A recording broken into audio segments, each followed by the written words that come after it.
Good morning and welcome to Monday with the Mayor. I'm your host, Mayor Jody Carney, and our special guest today is a very special one indeed because it is the man behind the camera. It is our council president, James Sintz. Welcome, James. Well, thank you, Mayor Carney. Thank you for joining us. I know this was great to be able to bring two of us from Village Council to Monday with the Mayor and kind of get a little bit more in-depth look at how municipal government works in Plain City.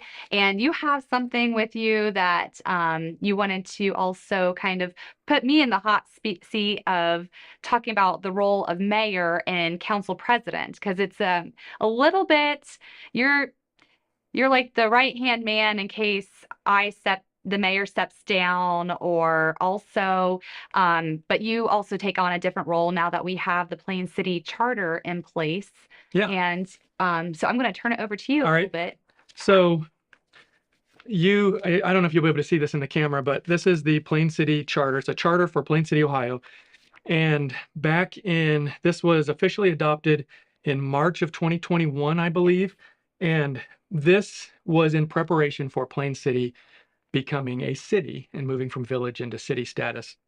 And so in preparation for that, the village got together and changed their form of government, which was required in order to make that step, if that step became a reality.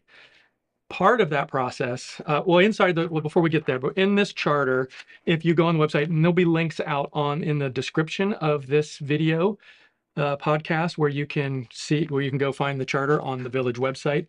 But inside the charter, and there'll also be an org chart. So I'll also put an org chart up so you can see it. But our form of government changed with the charter. And before we were what was called was it a strong mayor? Yes. So we were a strong mayor form of government, which meant in the org chart, the mayor was over the village staff, correct? That's correct. And so the mayor was in charge.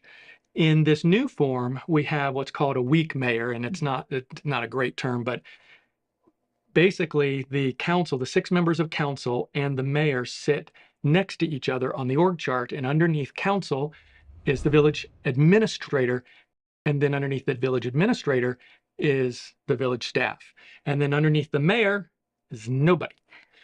Now, there's important things that the mayor does, but we'll get there in just a second. First, I want to talk a little bit about the charter. And if you go to the chart and you read, and I'm not going to read the charter, but you will see that there are sections in here about the composition and terms and qualifications of the council members. There is a whole section, it's actually Article 3, Section 3.01, that talks about the 12 powers of council. And as we progress into this, there is a section 3.03, if you're following along, that is about the council president. And there's 2 sections for that. There's an A and a B. And the first just says how the council president is elected. And basically, at the start of every new year, there is on January 1st, at our first council meeting, the council members decide and nominate and vote for a council president. The second duty, which Mayor Carney already alluded to, is in fact the only official duty of the council president is, I'll read it just right out of the book here. The president shall become the acting mayor and shall perform the duties of the mayor in the event of the absence or disability of the mayor and during the period of any unfilled vacancy in the office of the mayor. There's a little bit more here, but that's basically the full official duties of the president, council president. So be careful. No. Yes, I'm going to be watching my back, Mr. Sintz. But in reality, what we do in our council, we've made some unofficial rules. So one of the things that our council president does is runs the work session. So we have 2 regular council meetings every month. And then we have on the first Wednesday of every month, we have a work session. And the work session is council's opportunity to get together, and it's still a public meeting. And we get together and talk about council goals and things that maybe don't fit as well into a normal council meeting. And it's that opportunity for us to have one more opportunity during the month to get things accomplished. And so the council president runs that meeting. And when the village administrator, we do an annual performance evaluation. Council president, again, not officially, but the way we've sort of established it now that we're having that's a new process that we started, is to review the village administrator. The council president sort of heads that up and has the informal conversations with the village administrator to go over the performance evaluation, and then council comes together as a group to actually each fill out the administrator's annual review. The council president puts those all together into a single document, and all of this is unofficial. And then what else does the council But it president do? keeps it flowing. 'Cause I Yes. think beforehand, with that strong mayor, it was just like one person over all the staff members. And, if as elections go, you might have a lot of turnover and inconsistency. So I think that's why a group of residents came together to form the Charter Commission to create and take, what we've always done in Plain City and then some changes. And I think that's with the council president, that's a great way of giving more responsibility of making sure that, work session items that I get feedback from residents and you get feedback from residents, and we all kind of try to compile it together to make sure that we're listening to what residents are saying and also taking those policies to the rest of council, because our meetings are all public meetings. We cannot meet without of a public setting with everybody of council. I think you can have two council members and the mayor meet and discuss like in a small committee.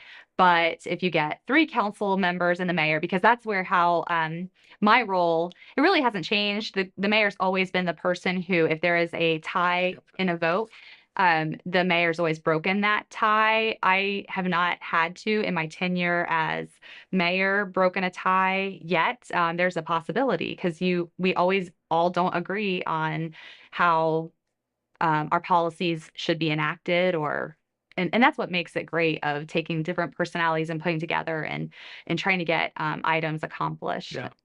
And in the charter, where if the situation arose that the president of council became the mayor or started doing the duties of the mayor, the president of council is still a council member, which means the president of council would still vote as a council member. But what we lose in that situation is the ability to break a tie. Mhm. So if there was a split vote 3-3, we wouldn't have the ability to break a tie because the council president only gets one vote. So And that's how I was a member of council and was the council president in 2020. And so when our former mayor couldn't fulfill the duties due to moving, you have to be in the village limits to serve on council and be the mayor. And I've had questions on that too of, well, why is it only people, we're in Plain City mailing address. Why can't we vote for mayor or council or even participate in that election? Well, it's because we're the taxpayers. We pay only the taxpayers. That's what our municipality is governed and aligned. So you have people outside of the village limits have township trustees. And I think that's a really hard thing I think, because we think about Plain City as a huge community, but there's different levels of government. So it's really important, again, to know where you live, know who your representatives are, and really get to know that process, because it does make a difference as we grow. Now, under this weak mayor form of government, you still have a lot of duties.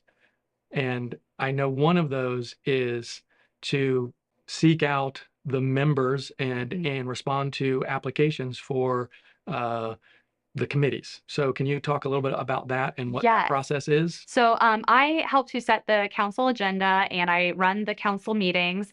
So I can kind of be that the one that is keeping the meeting moving for the most part. I want to make sure that every council member has an opportunity to have She has the gavel. Yes. So if there's a heated debate and everything, you can also call for question and keep the meeting flowing. But I try to let council members have the floor and make sure that everything is said.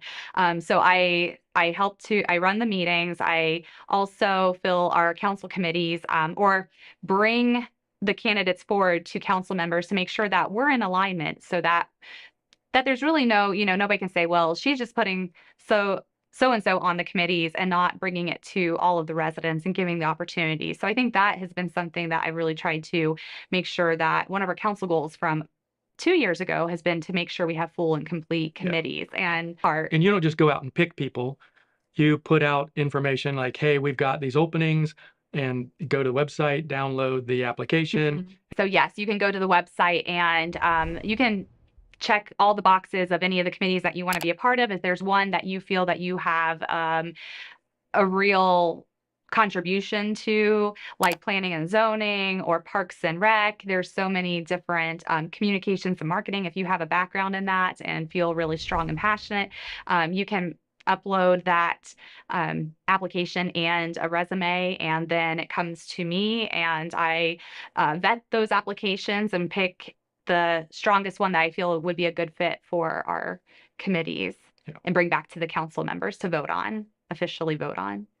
And one of the other things that council president, that we, again, an unofficial duty, is there is an assumed expectation that the council president will be available to meet with staff, with the mayor in certain meeting situations, or if there's maybe a developer coming into town, there'll be a meeting that may be an initial meeting to talk about that or work with some of the village staff specifically. But it's not, again, it's not an official president duty, and all of the other council members fulfill that role throughout the year. I can think of several times, and we all take on small initiatives that we help that are kind of our communications real big for me. So I've kind of been thumping on that, hence these videos and stuff like that.